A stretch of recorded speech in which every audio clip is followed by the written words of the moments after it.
Crowhill here. Today we review an India Pale Ale and discuss some early 20th century short stories.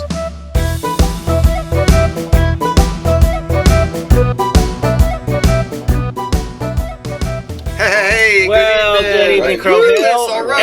And look at that. Longinus is here Fantastic. as well. Okay. Well, good evening, Pigweed, Crowhill, and Longinus. And how about some beer and conversation? I think that's a fantastic idea. So what's on your mind? Well, John and Jasper Holt, Yeah. Adolphus Josephus Mudface, Yes. Patrolman Dorgan, and Knut Axelrod. I see. It must be time for P&C's Shortcut to the Classics. Yes, it is, where we read great books by the world's great authors, provided that they aren't too long. That's right. And today you chose the selected stories of Sinclair Lewis. I did. Okay, And before we do that, We got to get into this beer. yeah, what's going on here? Longinus brought this. All right. What you got? This is Nepenthe, is a small brewery out of Hamden, Yeah.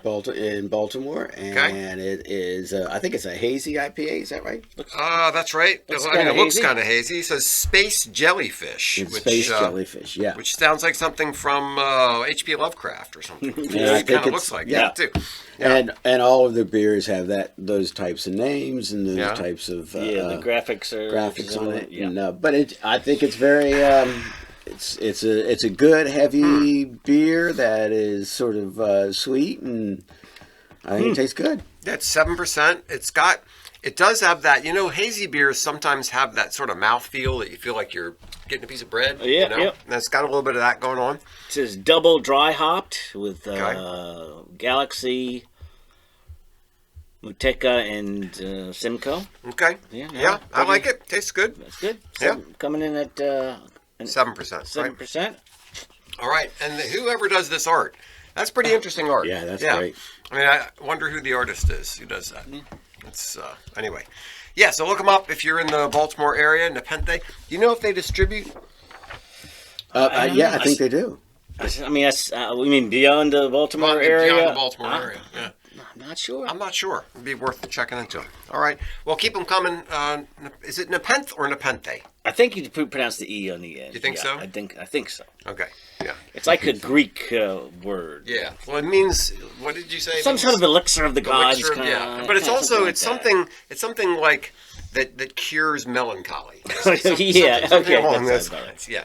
You mean, All right. Yeah, beer. Yeah.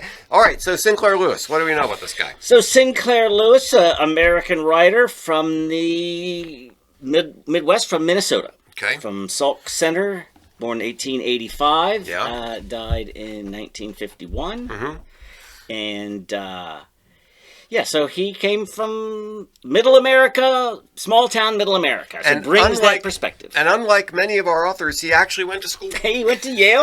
Yes, he did. Graduated, and like they often do, reporter, editor. While you're writing your short stories and trying to get famous. And and so this was 1907. He graduates from Yale, and he hits his big one, Main Street, in 1920. Okay. And then the 20s, he's just knocking them out of the park. It's Main Street, followed by Babbitt in 22, Aerosmith 25, Elmer Gantry 27, and Dodsworth in 29. Wow. So all in the 20s. Okay. And really established himself, and was one of those, not one of those guys who discovered late in his life. He was So he actually made money writing. Yes, Yeah. he was a famous writer in his lifetime. And he did win a couple of prizes. He won the Nobel Prize. Well, for Aerosmith, he won the Pulitzer Prize. Pulitzer. He can't get the Nobel Prize for Yeah. writing books. Yeah. Yeah. No, he won. did. He get the for Nobel literature. Prize? Yeah, yes. So, but he turned down the Aerosmith Pulitzer Really? for some reason, but accepted in 1930 the first American to win Nobel Prize in literature. Huh. Okay. Wow. And right. let me see. So, How did Hemingway take that? yeah, right. Well, okay. Well, I would say that because the general themes of his novels were satirizing the complacency, conformity, and materialism of small town and middle class America. Right. So there was a certain provincialism that he was attacking that all of the Europeans agreed with, they were just waiting for an American to come along and say it. And right, so Yes. so we're the only Americans we like are the Americans who don't like America, and Yeah, so that's right. I think that's why Hemingway, and Fitzgerald. He 'Cause they like beat him to America. the punch. He beat him to the punch Yeah. for being mean. So yes. So we're going to read these, and I want you to keep that in mind. He criticizing the small-mindedness, shallowness, and provincialism of middle-class Midwestern America. Yeah, Okay. I'm not sure it follows everything. We'll Let's see. Yeah, We'll see. So just okay. we'll circle back, as they Okay, say, yes. after we do our 4 stories. Right. What else would I like to say about him? I would say, like a lot of good American authors, he had both a drinking problem and several failed marriages. So, okay. it Yeah. seems to be a common theme. Yeah. And, and one more thing. No. Aerosmith did not inspire Aerosmith. So Aerosmith, the book, is Arrow, like A-R-R-O. Right, yeah. It turns out that, yes, they were reading the book. Okay. The drummer Yeah, I was reading. Okay. was forced to read this book. Yeah.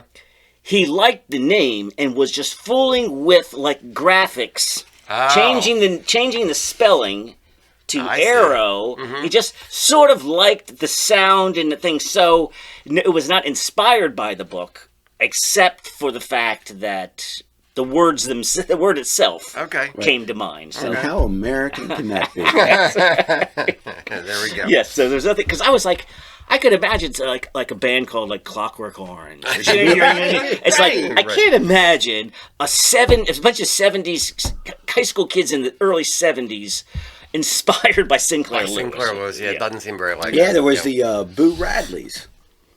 The Boo Oh, Bad. okay. Back in the 80s and 90s. Okay. Yeah, from To Kill a Mockingbird. yeah, To Kill a Mockingbird. Yeah. All right. Okay, so we've got 4 stories here. We do. So yes. So he knocks it out of the park in the 20s. Nobel Prize in the 30s. In 1935, he selects so this is not the selected short stories is not by the editor. Sinclair Lewis did, and all of these are in 1917, 1918, 1919. Okay. And they were all published in Saturday Evening Post and Yes. other magazines prior. It's interesting that magazines used to do these serial publications like that. Like Sherlock Holmes stuff started out as serialization. Charles Dickens Charles was all- Dickens was yeah. all serialization. Yeah, it's very The interesting. magazine was so important to literature, Yeah. getting the word out. It's in a way, magazines and newspapers were the internet back in the 19th, early 20th Yeah. century. Yeah. I don't. You don't really have that vehicle. No, I don't know where. Well, there young are literary authors- magazines nowadays, but who reads them? Yeah, Six right. It's people. not. Yeah, right, It's, yeah. exactly. It's not like going to all the fancy people's houses like it once to Right. the New Yorker and all Yeah. of that. Everybody read the same. It's not that. Yeah, it's not that way anymore. Yeah, Substack maybe. Right now, you suggested this edition, Right. which I'm going to hold up for the audience here. And what I really liked about this edition is the typesetting is kind of old looking. It is. but it's got big margins. Yes. And you turn pages quickly. You feel like you're making progress. Yeah, I know. I know. I like that. I like when you feel like you're moving along. You're like you know? you're right. It's like a 20-page story, and you're like, Wow, that was dang, fast. I'm almost done. I'm almost done. That went pretty quick. So the first one, let's just go in order that they're in the book. The Willow Walk. Right. Okay, so we have Jasper Holt, a bank teller in the city of Vernon. Yeah. And he's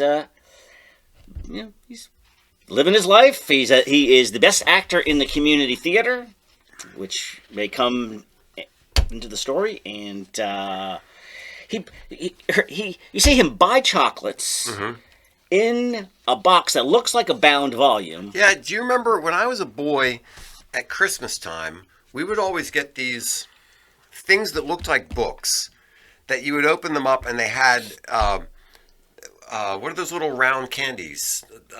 Hershey Kisses. No. The round one with a hole, like a donut, but a candy. Lifesavers. Lifesavers. It was a book of lifesavers. Okay. That's what I thought of when I I read see. about that, yeah. So you'd get these books, And then he'd get rid of the candy. out the window. Yeah. So sort of setting up the whole, Yeah. like, so what's going on here? Yes. Then he heads out of town in one direction, and then circles around, pulls into like an alleyway, and goes up the Willow Walk. Right, Yeah. that's where the story comes from. I guess it's The just Willow Walk is right behind his house, his brother's house, his so-called brother's house. The Willow Walk was right outside of that. And it made me wonder, willows tend to grow in wet, marshy areas next to streams and stuff. And I was wondering if that was significant in any way. And I never found any significance in that. Right. But yeah, so there's this house. Jasper lives in the city. And He goes John... he goes to visit, people speculating, is it a cousin? Is it a brother? Who's he Right. going to see? Yeah. Goes to John's house, changes his outfit, Yes. And becomes John. And becomes John. John, and then goes to the Soul Hope Fraternity Hall, Yeah, so bizarre. which is a weird religious sect that they believe that they're the only people who are saved, and they've got this. It's a very small group, and it's But he's the leader of this thing, right? Right, He's yeah. he's the one who preaches sermons on the Book of Revelation and other Yeah. kinds. Yeah, And, well, and he's famous because he's supposed to be writing a book of theology, and everybody Yeah. goes, Oh, you gotta- he's Wow, really- yeah, he's got to be really right. deep Yeah, and that's why you never, important. that's why you rarely see him because he's always Yeah. inside working on this book. yeah. Clue, by the way, if you're in an organization that obsesses over the Book of Revelation, you might be in a cult. And if there's if there's a central figure who's running this organization, yeah. Yeah, just put your antenna up. And, be wondering about that. Yeah. So, and do we want to spoil the story here and say what's going on? Well, so right. So he presents himself as John Yeah. Holt, who then who shows up at Jasper's bank job, and sort of, is a little off-putting. He keeps playing this game, trying to convince people that there's a Jasper and there's a John. Yeah. And at first, it wasn't clear to me that there really wasn't a Jasper and a John. Right. I'm wondering, why is yeah. why is he pretending to be his brother? Because they're supposed to be identical twin brothers. But then he goes and assumes his identity, and he's So he goes to the bank and he badmouths Jasper. yeah. That he's not pious enough, Right. and He he's drinks not a too much and he believer. does this. Yeah, right. Yeah. And if he were ever to do something bad, boy, you can bet I would turn him in a second. That's right. So So he's trying to set this whole thing up. We're setting something up here. Yeah. So part of the setup then now is, well, what's with the car shuffling around? I think that was just to provide a cover story for where he was and where he went after the crime. I think it was part of his spy craft. Yeah. Yes, Seems right. so. He thought he heads- was so incredibly smart. Yes, he heads south, only to turn around and go north and deliberately sabotage his own vehicle so that there would be a record That the car was in a certain shop. at a certain shop. And that he had told 4 people that he was going in a certain direction. Yes. Yeah, right. Yes. And he finds a little place that one could stash a car. Yeah. Yeah. And then, so now he has to take the train back into town, goes to work the next day, and takes a bag with him. I had thought this whole time, with all his elaborate pre-planning his alibi, I had thought that the story was going to be about the guy who thinks he's so clever but isn't as clever as he thinks he is. Right. That's what I thought it was going to Oh, be about. okay, yeah. But it didn't turn So out he that way. got you a Yeah. little bit. It's almost the opposite. It's almost he was too clever and he fooled himself. Yes. Right? Yes. So the next day he's like, okay, landlady, I'm off to do some bass fishing because I really need to go bass fishing, and I'm definitely going to Wanaguchi. Right? So he's setting this whole thing. Well, hold on. Then he goes to the bank, and how does he transfer money into this bag? He's So he's a teller. He brings his suitcases to the bank because he's leaving from the bank to go on his trip, Oh. and nobody and everybody's like, "Hey, have a great trip." Yeah, So he puts the naturally you bring in your suitcases right next suitcase, to him. nothing to it. Yeah, of course fills you it take up. your suitcase into the vault with you, of course. So when he's taking them, he has the ability to take the money and put it in the suitcase without anybody else seeing it. Right. And he knows he has, a certain amount of time before they kind of figure it out, because he talks the other guy into it. And then all of a sudden he's like, well, I got to get going. I'm going to miss my train or whatever it was. Yeah. And then he also sort of sabotages the dial on the vault so that the other teller couldn't open it without the boss coming in or something. Just to buy some more time. Just to buy some more time, so they wouldn't find out about it until after the weekend was over or something like that. Right. So he now takes a train up to where his car is, gets that car. And then he has this elaborate picnic where he sits around for the whole day having a picnic. But I didn't understand what the point of that was. So he wasn't like selling the idea of him being in one location and not another. Or I don't know. I guess that was part of his plot, that people would see him there having lunch by the side of the road. Right. And so eventually he drives his car off a cliff into a lake. Yeah. And gets back on the train. And nobody's going to find the car for many years because it's like 19 teens. And, that's just not something to do. And so he goes back to John's house. And becomes John. And boy, is it. I mean... Does he become John? He has really sold this John thing. So it made me think of, there's this quote from Peter Sellers, where he says he's spent so much of his life playing other characters that he has lost who he is. Yeah, right. He gets so into the character. And I thought about that when I read about Jasper, because he's so into playing John that he sort of becomes John. He becomes this weird hermit, religious fanatic nut. And yeah, it's strange. Although it gets to be too much. He spends 18 months as a recluse, as that weird guy who only really shows up at the cult meetings. Yeah. And of course, he's the real Jasper.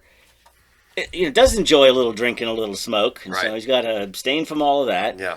And he thinks about South America. He checks out some books on South America, and then he just can't take it anymore. Yeah. So his conscience this whole time is eating away at him, which I thought was one of the very interesting parts of the story, was that this idea that you can get away with something, even if you can get away with it by being so clever and avoiding the police and all, your conscience is still there. To me there were hints of Poe, and there were hints of Dostoevsky. Yeah. Like even what I mean. Like there's this Telltale tortured heart inside. Kind of yes. And so he says I ran away and hid in a prison.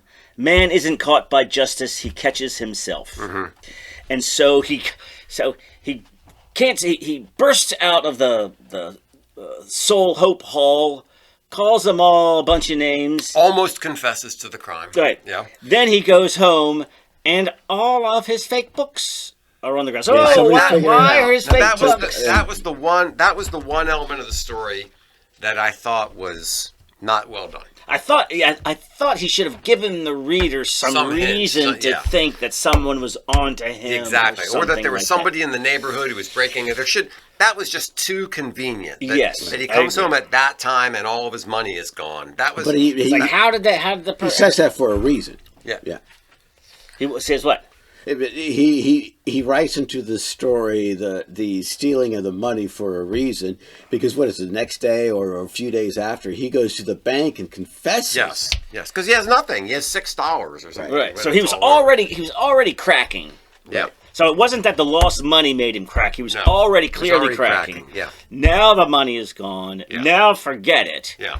I just thought it was a little too easy of a coincidence that he should have foreshadowed a little better. That was my one criticism from just a literary perspective for the story. But anyway, so now he tries to go and confess, but the John character is so offensive and obnoxious that nobody wants to talk to him, nobody wants to listen to him, nobody wants to believe him. He can't even confess to his crime. Right. He plays the part so much of this sort of guy who has never done anything wrong, is so super religious, and he played that part which he wanted to play in the beginning because that nobody would go after him anyway. Yeah. And he was the best actor in town. And he was the best actor in town. No, so he pulls off his wig, but his hair is so gross and matted from the wig to show that this isn't my real hair. This is my real hair. Don't you remember, me, Jasper, with this hair? Yeah. And they're like,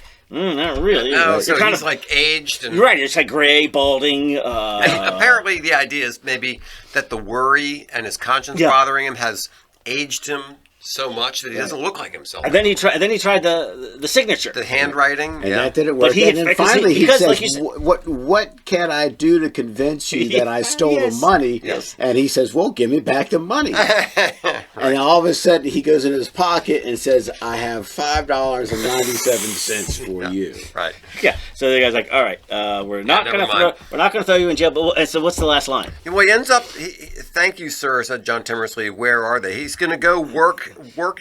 So the banker says, "You don't have any money. Well, I got an idea for you. You can shovel sand in the sand pits." Why the devil don't you go to work with a shovel in the sand pits? They're paying $2.75 a day. And what does he say? Yes, sir. Where are they? He's like, at this point, the best I could do is 75 cents a day and accept my fate as John. Yeah. And so another thing that's slightly missing from the story is why doesn't he go looking for the guy who stole the money from him? But, I mean, at that point, he's so always really concerned about his confessing. Getting it off his conscience, so that makes sense that he wouldn't actually try to recover the money. Because he had 18 months to take off with the money, to South America or wherever, but he never could. So anyway, fun read. Yeah, it's fun, and it was one of the few stories that I couldn't figure out what was coming next. I was surprised. Yeah, absolutely surprised.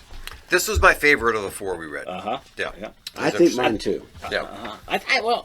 I think I might. Well, I think it's number 2, Cat of the Stars. Cat of the Stars was basically 1919. Was basically an elaboration on the butterfly effect. Yes.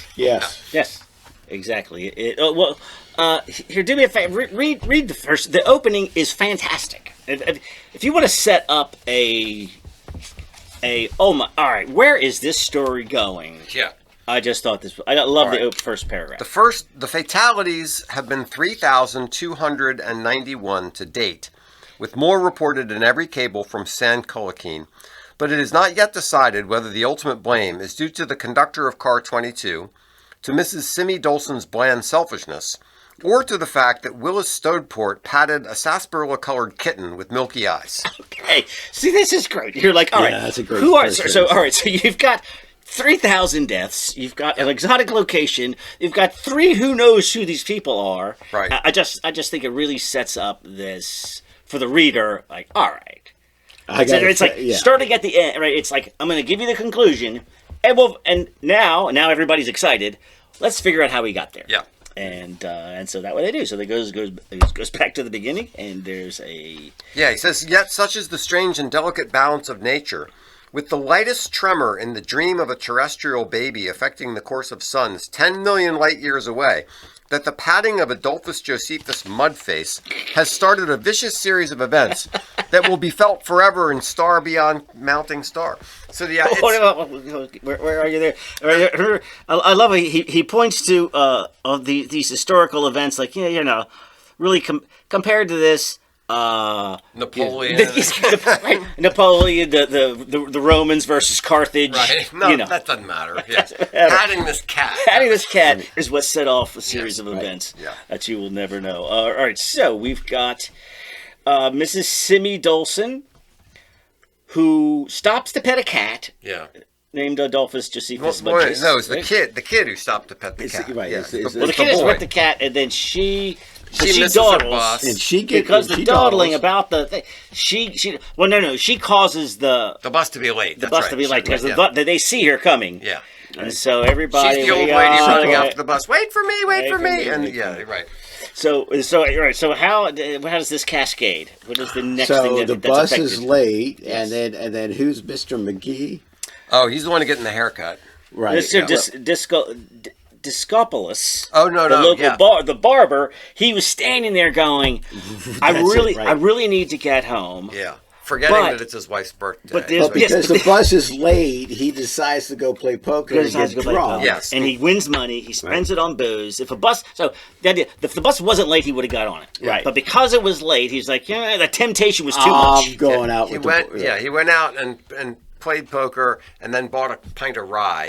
Yes. and then drank some in the morning. Right. So he went to work as a barber drunk. Yes. And then Mr. Which T he says, it's up. been a long time since I drank before noon, but he did this day. Yeah. Right. And then Palmer McGee, promising young railroad executive.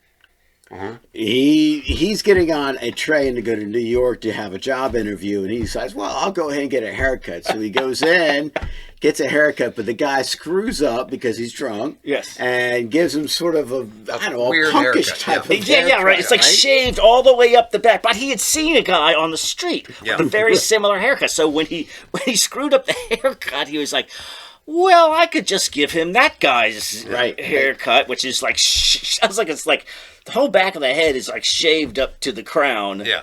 And then he's mortified by his. Right. So Mr. McGee hates the haircut and is so totally fixated on it. So when he goes loses into all his confidence. Right. Yeah. So when he goes into his job interview, he just flubs it incredibly. They're basically going to hand him this job. Yeah. He thinks everybody is judging him for his haircut, and nobody is. Nobody is. And in fact, everybody was saying, "Hey, that's kind of a cool haircut." Right, but I just love this self-consciousness of the whole thing. Right. And then all the executives at the railroad thing, they're like, We don't want this We guy. misjudged this guy. And then we thought he was going to be the guy. And because of that, they don't hire him. And because of that, a bunch of trains don't run the way they should. All right, so the subplot is the exiled Central American ruler on some small island somewhere. Right, the Caribbean or something. Yes, Caribbean. They were going to... this was... For him, making this place successful was going to, catapult his career or whatever. But it was contingent on... Railroads working. Steamships. The steamship. Right. All right. So McGee was supposed to negotiate this steamship purchase to this island, because they don't hire him. That falls through. The island collapses, and that's where we get what is the 3,000 deaths? I think as they're the result from a disease, sickness, right? A sickness, and they couldn't get off of starvation and disease. They because couldn't bring the other steamship company that would go into this island hated the general that ran the island, so he didn't really show up. So people were starving, and then all of a sudden dysentery and all of that. Right. And then all of a sudden that creates the disease of moving forward out to other places. So then the general, he loses his position. The royal astrologer anticipated all these events. From some far off star, and. So it's a longer version of the old nursery rhyme. For want of a nail, a shoe was lost. For want of a shoe, a horse was lost. For want of a horse, a battle was lost. For want of a battle, a kingdom was lost. All for the want of a horseshoe nail. I don't know that, but that's perfect. That's exactly what it is. Right. So it's causality, fate, the butterfly effect, a tiny action over here. I mean, but you would so there is possibly a tiny action taking place right now, 500 miles from here, that will affect your life a year from now in a way that you could never never know. That's what I mean? Like everybody who's ever died in a car accident would not have died if they left the house like a minute later. Right. That's right. Or, you know what I mean? And there's a Tom Clancy novel where a character is saved because he's tying his shoes and the shoelace breaks, and he's got to go find the replacement shoelace, and that makes him late. So the people who are planning to assassinate him, you never know. Man's plans, God laughs. The thing which is really, at the end, there is this dichotomy of astrology versus sort of the absolute that was very interesting. Of the events that actually occurred. Is it in that last paragraph? It's very good. Right. So it's talking about with the loss of thousands of lives and millions of pounds in San Cullican, mused Lord Arden. No, nothing so earthy and petty. I have long been a student of astrology. My astrologer and I have determined that this evil chance of myself and my poor people is but the last act in a cosmic tragedy that started with an esoteric change in the magnetism of Azimuth, the cold and virgin star. And it goes on with that sort of Right. Talk about rationalization. Yeah. Right? I mean, the whole. So, I mean, this is. When was this written in the teens, 20s? Right. At the same time that Albert Camus was written his Crazy the Stranger, where which takes all human meaning and throws it away. Yeah. And Sinclair Lewis. I mean, this is maybe his attempt at doing that. Yeah. I like this line. At least it is comforting to know that my sorrows originated in nothing trivial, but have been willed by the brooding stars in the farthest abysses of eternal night. Right, but the reader knows it's just because somebody trivial petted shit. a cat. Somebody petted a cat. Because a little boy petted a cat with milky eyes. What was the? Hold on. What is the second paragraph where he says something about? I like the description of the. It was a hypocritical patting. Yes. Right. Because all he wanted was a cookie. Yeah. He wanted a cookie, and he thought if he was nice to the cat, Mom would give him a cookie. Right. Because the kid, it's like, oh, he's so sweet. He loves that cat. He does not. No, he does not love the cat at all. It's like, yeah, I'm nice to the cat. Can I have a cookie? He has a great sense of humor. Oh, he really does. He does. Yeah. All right, where are we now? We're in Ghost 1917. Patrol. Ghost Patrol. All right, take it away. The Dugan guy, right? Yeah. Yes, Patrolman Don Dorgan. And he apparently had very little ambition.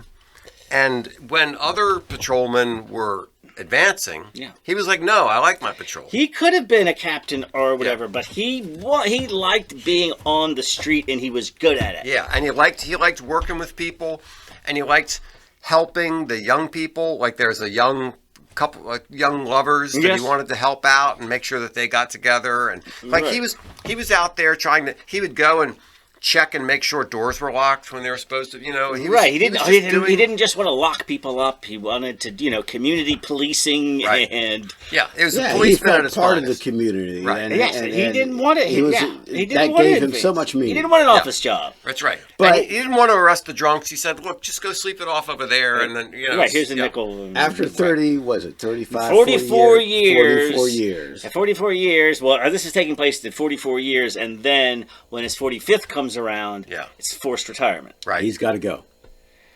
And he wasn't happy about that. Doesn't really go. He tries to do his rounds anyway, wearing, and also there was a strange change in uniform right around the time that he retired. So, yes, you got a new commissioner, and a new police styling, a new uniform. Yeah, and he's wearing the old uniform. So when he's out doing his patrol, people are seeing some guy wearing an old-fashioned uniform. Yes, and they think of him as being a ghost. Right. So they call him the Ghost Patrol.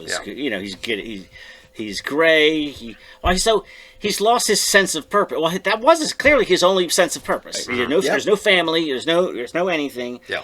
And he didn't want to retire, and then he goes in. He solves some. He breaks up some domestic or something and leaves a glove behind. Right. Yeah. And that gets him caught. Well, that's how the new commissioner knows who it is. Yeah, inside the glove it says, Dorgan. His name, right? Yes, 9th Precinct. Yeah. So they track it down, and then they say they have to put him in a home to. Right. A little bit. Back in the day, you could just involuntarily commit people pretty easily. I know. Yeah. And so they just said, look. We're putting you in he's there. a little kooky. Yeah. It was more than a home. It was a home with bars on it, kind of a home. Yeah. And we're putting you in there, nothing you can do about it. But he does sneak out and do one last. Well, because that one last thing is just eating them up. He wants to get the kids together. He wants to get the two kids together. Yeah. Right. So it was Polo Magenta, the Italian, and the little Jewish gal. What was her name? Effie Kugler. Mm-hmm. Daughter of the shopkeeper. Yeah, he wanted to get them together. And Dad never liked this, and then Polo turned to petty crime, ended up in jail. Yeah. And then our patrolman, he's like, so some time has passed between retirement and this Ghost Patrol thing. Yeah. And so he's put away. When he gets out, he's like, you know what? I bet Polo's out by now. Yeah. And he goes, chases them down, And finds finds him. them, He was. makes sure he gets a job. And he couldn't get a break because everybody knew Polo the ex-con. Yeah. But he makes sure he gets a job. Yep. And he tries to reconcile things with Papa, and eventually they do get together. And right. He tells them because he's broken out. Yeah. With his uniform, and he says, I mean, I have more of like a night watchman job these days. Yeah. And then after he gets them back together, he says, well, I got to get back. Okay. Yeah. And then he basically goes back to the home, and then there he's done. But yeah, it's almost like he's satisfied. Like I've done my mission. I've done my mission. I'm going back to which actually has some similarities with the next story. But anyway. Yes. So I guess identity and having purpose, things like that going on here. The idea of ambition beyond just having a better career, trying to actually help people. Yeah. I thought that was very, very interesting. This guy, he was the beat cop that you want to be the beat cop. Yes, you're right. Yes, the higher-ups are glad to have the Dorgans of the world, but, rules are rules. Retirement age is retirement age. Yeah. And sorry about that. It kind of reminds me, I don't know if it's a joke or not. It says, like in America, the parking lot attendant is studying to be somebody else. In France, the parking lot attendant is being a parking lot attendant. That's just what this guy was just just absolutely satisfied with his job. That's his thing. Yeah. Yeah. Very good. And, so. Interesting story. Yeah. Yeah. Touching. Yep. All right, Young Man Axelrod. This one was... Young Man Axelrod, also 1917. So, this one is... There's this Swede who comes to America, and he becomes a very successful farmer, and he makes his pile. Works hard all his life, and hands it over to his daughter and son-in-law. Has always had an intellectual bent that he could never really quite, pursue because he's at a farm to... kids to raise and... Sure, yeah. So he's always wanted to go to college. But it's written in such a way that his life as a farmer, even though he wanted to be like a professor, it wasn't bad. He loved his wife. He loved his kids. He did it. Yeah, two sons that went off to do other things, gave the farm to the daughter and her husband. Also, we have this modern conceit that farmers are not intelligent people. Back in the early days of the country, it was the farmers who were reading the books. They were educated people. Maybe they didn't go to college, but they would read books, and they were educated people. I mean, you're sitting on there's not a lot going on between the end of your workday and going to bed. Yeah, and they would read the papers, and they would read books, and they would be up on issues. So this idea of farmers as dummies is just a prejudice we have. But in this particular story, he was a smart guy, and he just always wanted to go have the college experience. Right. And he sort of continued his, getting up at 5 a.m. He's just used to doing that, and then strayed off to taking night strolls, and I just think feeling lost. Yeah. Yeah. And reminiscing about his desire to go to college. He says, "Stay on, I bet I can." Yeah. So he's 60, at about 3 o'clock. 64. Yeah, about 3 o'clock one morning, when Knut Axelrod was 64 years of age, he decided that he would go to college. This is the optimism that I love about this. So he says, he believed that all college students, except for the wealthy idlers, burned to acquire learning. He pictured Harvard and Yale and Princeton as ancient groves set with marble temples, before which large groups of Grecian youths talked gently about astronomy and good government. Yeah. In his picture, they never cut class or ate. He's like, all right, this is. I'm sure this is what's going on out there. This is the environment that I want to be in. Yeah, he had some romantic vision of what he thought college was going to be. Right. And when he got there, it just really didn't turn out to be that way. So he gets into Yale, and it's fine. It's very cliquey. No, people aren't super jazzed about their studies. Yeah. It's more, there's the jock crowd, and then there's the rich kids, and there's the guys who, and he always sort of favored the guys who made it on their own, kind of, like people who worked their way into it, who didn't come from privilege. But even those people, you found, even the people who worked their way in, they weren't what he expected either. Yeah, he really only found one person who was somewhat like. So he had a roommate, Ray Gribble, and he got sick of that guy. And then he befriends Gilbert Washburn. Right. Who a lot of people didn't like, seemed a little too fancy.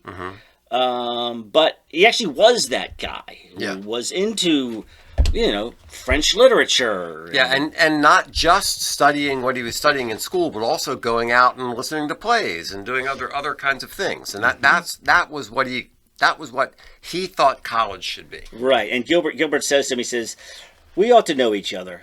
So Canute is out just sitting, overlooking the Long Island Sound, and Gilbert says, "We ought to know each other. We too are the class scandal." So they see his little camaraderie there. He says, "We came here to dream, and these busy little goats like Atchison and Giblets, or whatever your roommate's name is, think they're not fools to go out for marks. You and me agree. Listen, we should go." So, Yasaye, is that who they go see? So it turns out to be a famous violinist of the time. Okay. Oh, okay. Right. And so they go up to New Haven to see this violinist. Some culture. And it was the first time that Canute's ever seen live music, right? Yeah, that quality of music. Yeah. And it's just absolutely floored. Yeah. They barely have it. They don't even have enough money to get all the way back. They end up having to get off the train early, walk back. Yeah. Go, get back at like 6 a.m. You're right. He's like, "All right, good night." He's like, "Hey, party's still going." That's right. And they go to the Jewish ghetto side of town. Yeah. And see a little bit of expose themselves to things that they had not been exposed to. And have some breakfast. Some breakfast. And then Canute basically says, "This is the best it's ever going to be." This is actually, now I realize this is really all I came here for. And it's not going to get any better. He says, "I better go away before I spoil it." Yeah. And you know what this reminds me? This is that Midwestern mentality, right? Yeah. The pragmatism. Yeah. He's like, it's not going to get any better, right? You try to repeat it. Yeah. It's gonna disappoint. He's not Jay Gatsby, right? There's this thing called the peak end rule. Have you ever heard of this? No. When people recall an event, they basically their feelings about the event are dominated by the peak experience and the last experience. Okay? Okay, so fair. Like in planning events, you need to make sure that there's a good peak experience and you make sure that there's a good end experience. Well, in this case, the peak experience and the end experience are the same thing. Okay. Mm-hmm. And he recognized it, and he said, let's just call it here. Let's call it a day. I'm leaving. That's right. And that was very wise, I think. And then he left with a small book in French, which he couldn't read. But it was a beautiful book. It was an interesting. He made a big fuss about how beautiful the book was. Yeah, it was an interesting passage about the beauty of the book, and also just about his room in general. Like he goes in and he's like, "Okay, this is what I'm talking about. You've got a fancy tea set. You've got a Persian rug. You've got the culture that he thought he was going to find everywhere." And really, it wasn't. So how much do you think this is a reflection of Sinclair Lewis, who comes from small town, middle class, middle America, right, to Yale? And I can imagine him seeing the clickiness of it. And he's put a little podunk. Now, of course, he's as smart as any of them, obviously, because went on to be famous, but and before he goes, he probably has grand, beautiful ideas of what it's going to be like, and he gets there, and those things are just crushed. I can imagine the whole town's like, "You got into Yale. Our boy's going to Yale." Yeah. Small town Minnesota's going to Yale. Small town boy makes big. Right, and he's ready, But now, I don't know. Other than this story, I don't know biographically anything about him being disappointed about his experience at Yale, but I'm sure this must come from somewhere. Yeah, so I'm sure that he had some experiences in Yale where he learned about the different cliques and the different experiences. I mean, he was kind of a sickly guy, so he wasn't in the crew team or the jock crowd. He wasn't in the rich New Yorker, son of a wealthy banker crowd, the East Coast elite crowd. You know what I mean? Right. Yeah. He was very much an Axelrod. He was Canute. Yeah. And when you first show up at college, what's the first things you do is you get to know each other, and you start to tell other people who you are. Oh, I'm the jock. Oh, I'm from rich New York. I'm from this and that, and all. Sinclair Lewis and Axelrod is the old guy from the old guy farmer. You know? Yeah. And then Sinclair Lewis is just the old sickly guy from the Midwest. He might have felt like might have felt that way. So. Yeah. I mean, although I think he, was a editor of the school paper and stuff like that. So he found his little niche, but I'm sure he's a bit of an outsider. All right, I got one thing to say here. So I wrote out for myself a quick outline of the first story so that I would remember the names and the locations. Right? And I said, I bet ChatGPT could probably do this in 10 seconds. So I did that for the next two stories, and it was pretty good. Then I got to Axelrod. Right? Oh, I did a summary of one of these stories on ChatGPT, and it was totally wrong. Here, are you ready for? Okay. Are you ready for young Axel? Sure. Brode. The story follows Axel Axelrod, a 71-year-old retired Scandinavian businessman who, despite his age, decides to fulfill a lifelong dream to go to college and enrolls at Northwestern University as a freshman. So, the four major his name, his age, his vocation, and the university in the first sentence. Yeah. He's 0 for 4. Well, so I asked. Thanks, ChatGPT. Did you even read the book? That makes me feel happy. No, doesn't it? No, so I asked ChatGPT about one of these stories. Yeah. And it gave me this nonsense. And I said, no, I'm talking about the one that has this character and this character. And ChatGPT came back and said, sometimes he gave the same title to different works. He's just covering his ass, ChatGPT. Yeah, I know, probably. So here, how about thematically? You ready? You ready? This is what the ChatGPT says thematically is going on. As time passed, so he... At first, the young students mock him for being old and out of place, but Axelrod takes it in stride.